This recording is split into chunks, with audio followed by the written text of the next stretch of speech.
Baik,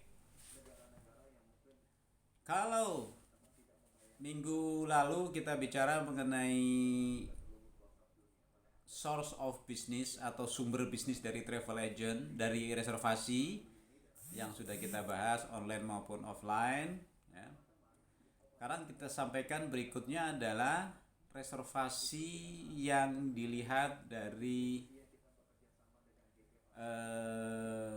yang memesan atau rombongan ataupun pribadi atau tidak rombongan, ya. Kalau yang perorangan kita mengenalnya dengan istilah FIT. FIT, ya. Saya tulis di chat.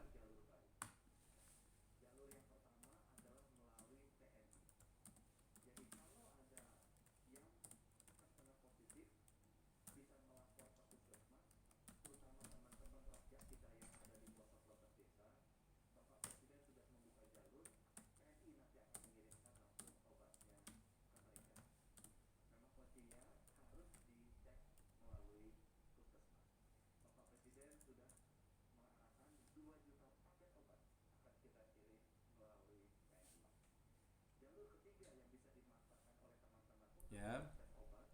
Frequent Individual Traveler adalah FIT.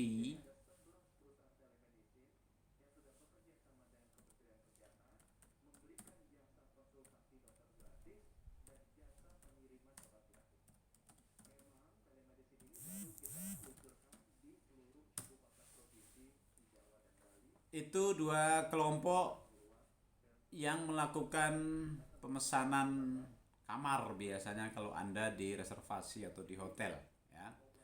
Yang pertama, FIT itu pribadi, ya, individu. Jadi kalau Anda menerima pemesanan kamar dari orang perorangan, ya, itu adalah segmen FIT. FIT kepanjangan dari Frequent Individual Traveler.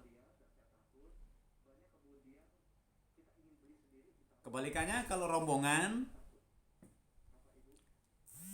itu adalah grup, GIT, Group Incentive Traveler. Jadi reservasi dalam rombongan. Rombongan sekolahan, rombongan dosen, rombongan mahasiswa, itu semua masuk kategori rombongan grup, ya.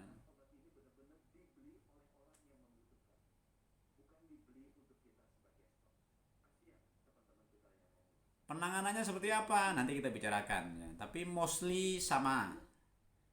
Pokoknya menerima, mencatat, memproses.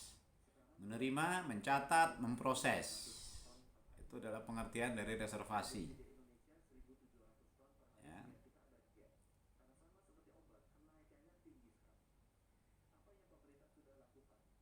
Kategori berikutnya adalah saya ketik lagi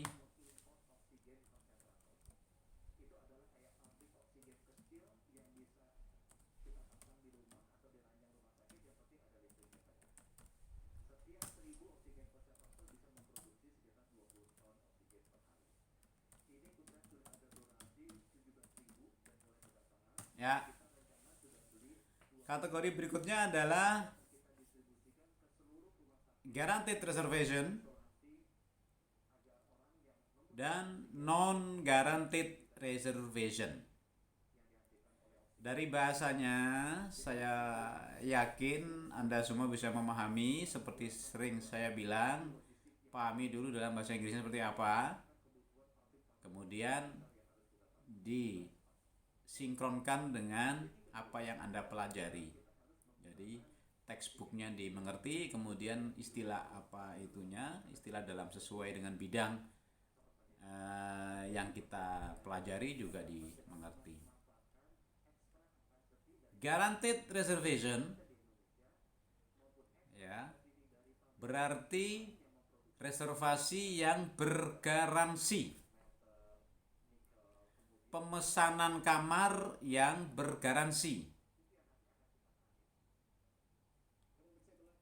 Kebalikannya non guaranteed. Artinya adalah pemesanan kamar yang belum bergaransi atau tidak bergaransi. Apa sih bedanya garansi dan non garansi? Ya namanya juga guaranteed, namanya juga garansi atau dijamin datang. Berarti reservasi itu adalah reservasi yang sudah dijamin akan datang. Kalau tidak datang, saya selalu memakai istilah kemarin adalah Anda pengelola kos-kosan. Kalau ada siswa yang datang, calon mahasiswa, saya mau kos bu, kapan masuk? Bulan depan. Oke, saya catat bulan depan 1 Agustus. Ini pasti datang, pasti dipakai nggak ini? Pasti bu, saya pasti masuk itu tanggal segala itu. Kalau gitu di deposit dong mas, di deposit dong mbak. Baik, berapa depositnya bu? Sekian. Dia bayar 500.000. Artinya pesanan itu sudah garansi, sudah dijamin akan datang. Saya catat lagi istilahnya, sering-sering nyatet ya nih kalau memang di front office istilahnya bahasa Inggris semua. Reservasinya berarti sudah definite atau pasti. Kalau belum pasti, itu istilahnya adalah tentatif.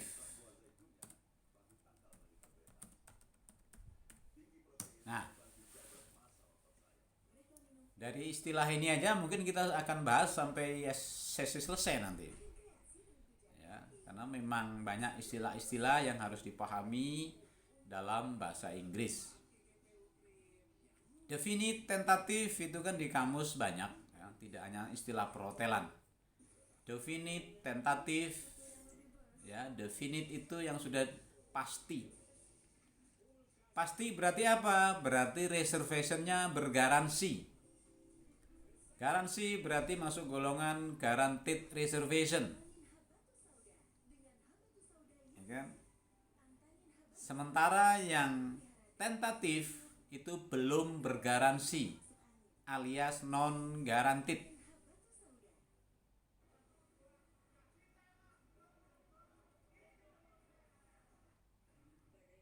Oke. One by one.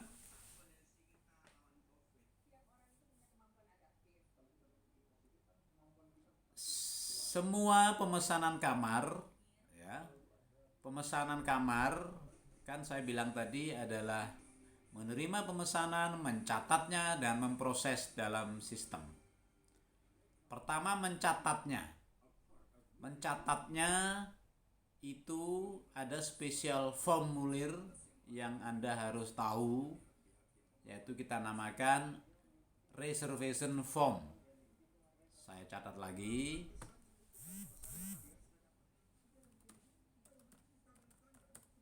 Reservation.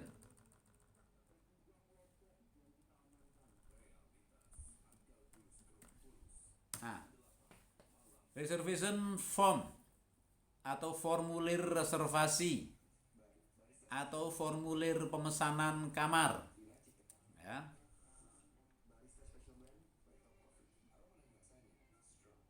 Nanti mungkin pertemuan berikutnya akan saya share beberapa formulir-formulir yang dipakai dalam front office, ya. Jadi kalau reservasi mereka memiliki formulir reservasi atau formulir pemesanan kamar atau istilahnya reservation form, ya. Kalau di reception menggunakan reception itu kan adalah menerima itu berarti registrasi formnya disebut registration form. Nah, ini bedanya. Kalau reception menggunakan registration form, kalau reservasi menggunakan reservation form. Ya. Setiap Anda menerima reservasi, ambillah reservation form, kemudian semua data dicatat di sana. Semua sudah ada kolom-kolomnya. Minggu depan saya akan share contohnya. Semua ada kolom-kolomnya yang harus Anda isi atau Anda tanyakan ke tamu. Namanya siapa, tanggal check-innya kapan, check-outnya kapan, kamar apa yang diperlukan, tipe apa, harganya berapa. Semua data disebutkan di situ, nomor handphone yang bisa dihubungi berapa atau email, ya. Sampai kepada untuk pembayarannya menggunakan apa, itu juga bisa disebutin. Semua diolah. Minggu lalu saya sampaikan bahwasanya reservasi itu dapur untuk mengolah semua data itu, tamu itu, kemudian diproses. Reception akan memberikan fasilitas yang diminta pada saat reservasi. Ya, mungkin minta kamar yang twin, mungkin minta kamar yang single, mungkin minta kamar yang high floor, lantai atas, mungkin minta kamar yang jauh dari lift, karena supaya tidak noisy, jadi jauh dari lift. Ada juga yang minta city view, pemandangan ke kota. Ada juga yang bilang minta, saya yang mau pool view, kamar yang menghadap ke pool. Saya mau, kebetulan ini di resort, saya mau menghadap gunung, misalnya mountain view, macam-macam. View hotel sesuai hotel di mana letak hotel itu berdiri, view-nya akan ada menghadap, seperti contoh di Semarang kalau Grand Arkenso ya menghadap ke Simpang 5 view atau city view, ya. Ada yang menghadap ke pool view, mungkin di tengah-tengahnya ada pool, tamu suka kamarnya yang menghadap ke pool. Nah, ya. Itu. Lalu kapan sebuah reservasi dinyatakan bergaransi? Nah, ini menarik ini. Pokoknya soal payment, soal pembayaran itu penting diketahui supaya tidak terjadi hal-hal yang tidak diinginkan. Minggu lalu kita bicara mengenai skipper. Hanya dengan pembayaran yang jelas, metode pembayaran yang jelas, skipper bisa dihindari. Ya. Jadi sebuah reservasi bisa dikatakan definite atau guaranteed apabila sudah pembayarannya jelas. Ingat-ingat, kalau pembayarannya dibilang tamu bilang cash, maka reservasi itu akan dianggap garansi apabila Anda sudah meminta tamu untuk mentransfer uang ke nomor rekening hotel. Kayak kos-kosan tadi itu loh. Kayak kos-kosan itu kalau mau garansi ya mana depositnya, transfer. Kalau di hotel transfer. Ya, kalau cash. Lalu kalau saya mau bayar pakai kartu kredit,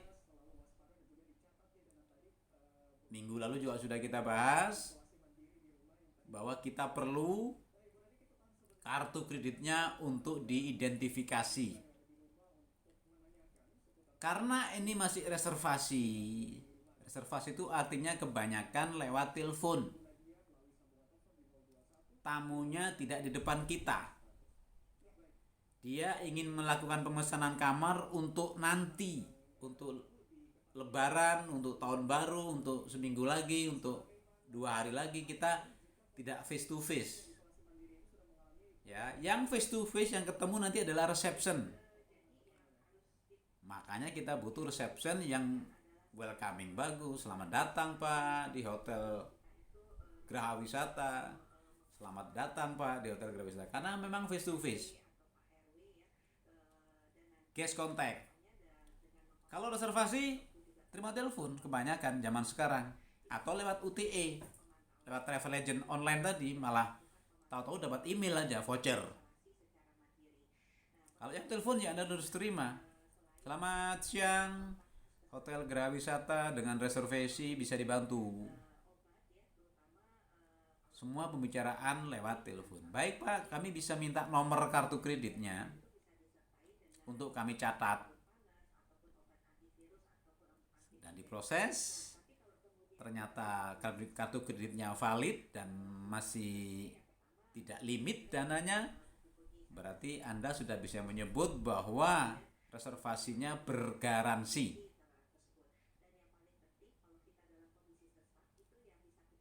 Ya, kita sudah bicara 2 tadi ya, cash sama kartu kredit. Ingat-ingat.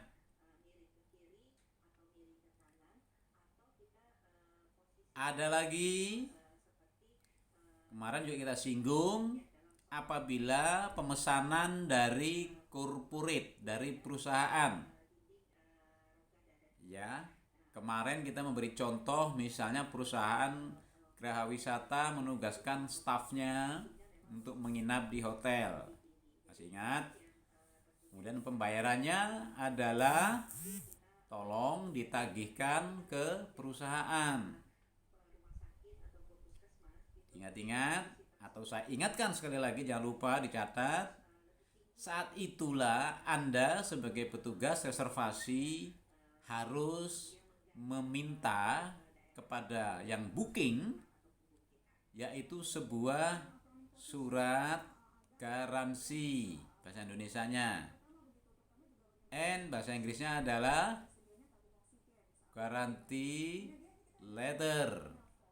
Nah, kan?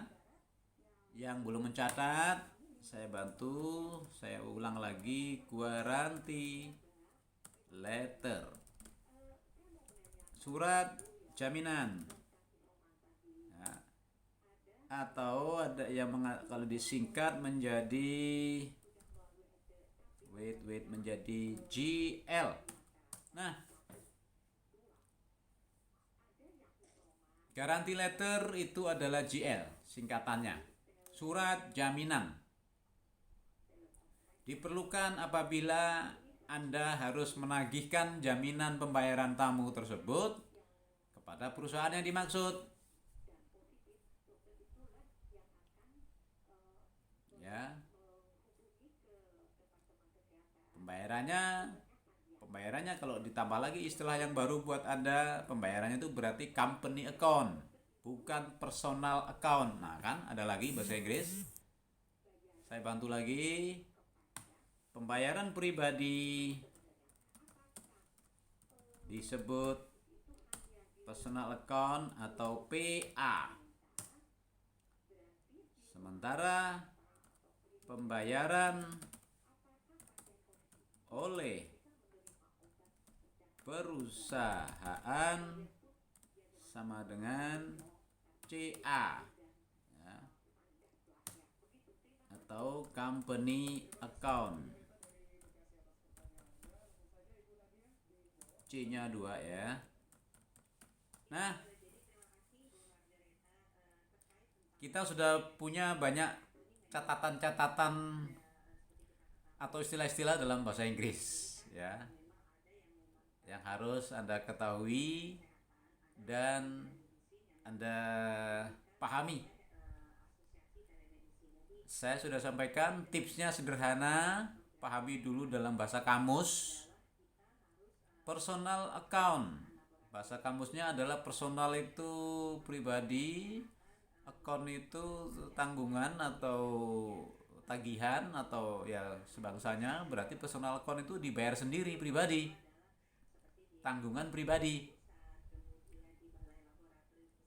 Sebaliknya kalau company account, company itu perusahaan, account itu tadi tagihan atau invoice, jadi tanggung pembayarannya oleh perusahaan.